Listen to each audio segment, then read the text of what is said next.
NHL training camps and the NHL preseason is over. We are ready to drop the puck on the 18-19 season. But first, I wanted to get you up to date on a few last-minute signings and all the players that were placed on injury reserve. There's actually quite a few injuries to start the season. We'll discuss all that coming up next.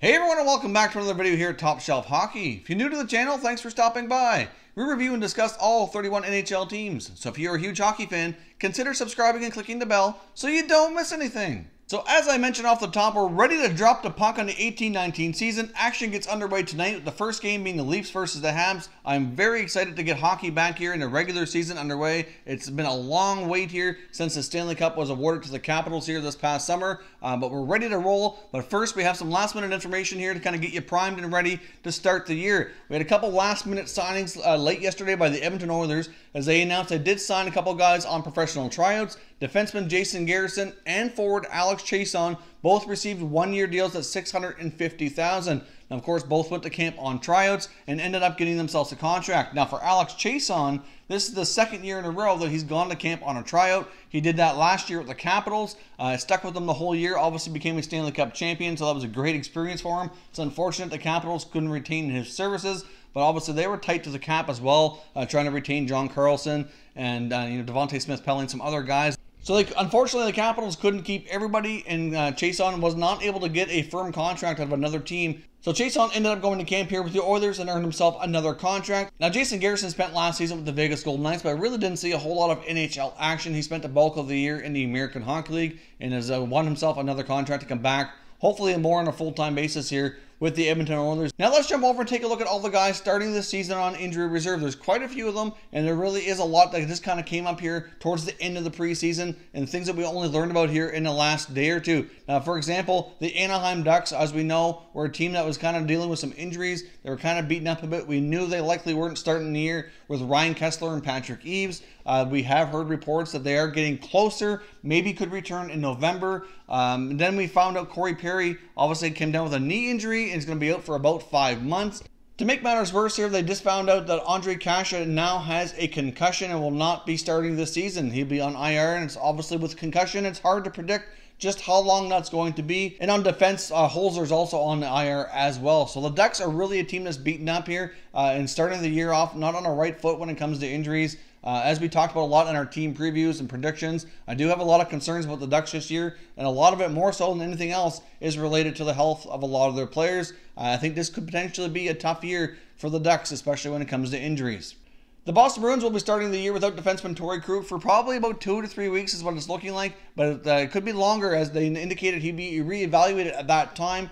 He is suffering from an ankle injury and was spotted in a walking boot, so not sure exactly how serious it is, but if he's only going to be reevaluated in 2 to 3 weeks' time, it very well could be a little bit longer before he gets into game action. So more than likely, we're probably looking at about a month or so before Krug gets in the lineup for Boston. As we know, Krug is a big part of that Boston offense, especially in the power play, so that could certainly impact their early season results.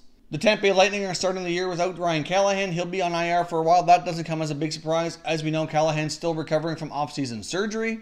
The St. Louis Blues are dealing with a fair bit of injuries here as well to open the year. As we've seen just a few days ago, Tom Wilson's big hit on Oscar Sundqvist, although he's going to be out for a period of time. He's got multiple injuries from that big hit from Wilson. Obviously, we're waiting to find out the league's decision on Wilson's suspension and what that's going to look like, which we should know later today, but obviously Sundqvist will be out for a while after dealing with those injuries from that. They're also dealing with Robbie Fabry being hurt. That's not expected to be long-term. I believe they said that was a groin injury, and hopefully he will only miss a few games. But as we know, Fabry's been out for the better part of the last year and a half or more, and has really struggled to come back and was looking good to start the year. And then he got hurt here yet again.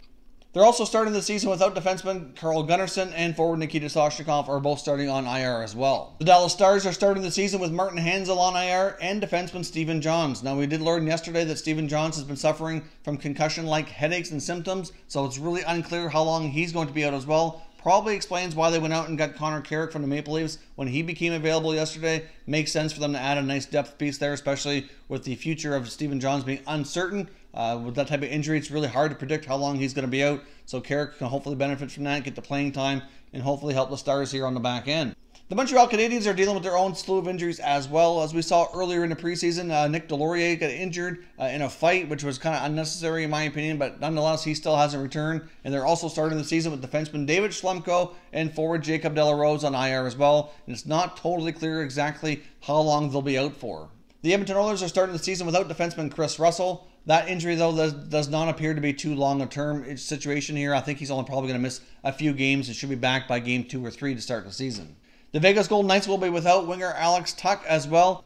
Alex Tuch left their last preseason game with a bit of a mystery injury. They haven't really come out and said much about what's going on with Alex Tuch at this point. All I've been able to find out is that he left their last preseason game with an undiagnosed injury that wasn't made public. And at this point, we don't know how long he's going to be out or exactly what he is dealing with. But we do know that he won't be available for the season opening game against the Sharks. A few more goalies are out with injuries as well. The Hurricanes' Scott Darling is out with injury as well. He might be out for the first little while of the season, which partially explains why the Hurricanes went out and picked up Maple Leafs goaltender Curtis McElhinney on waivers. I know when I was discussing that yesterday, I indicated we might see another move out of the Hurricanes as they had Darling and Mrazek. At that point, I wasn't aware that Darling was going to be out longer term. But either way, they will have 3 goaltenders when he returns, and they very well could put McElhinney back on waivers or potentially look at making another form of a trade here, because obviously they're likely not going to want to carry 3 caliber NHL goalies. No big surprise here, but the Chicago Blackhawks have placed goaltender Corey Crawford on injury reserve as well. As we found out previously,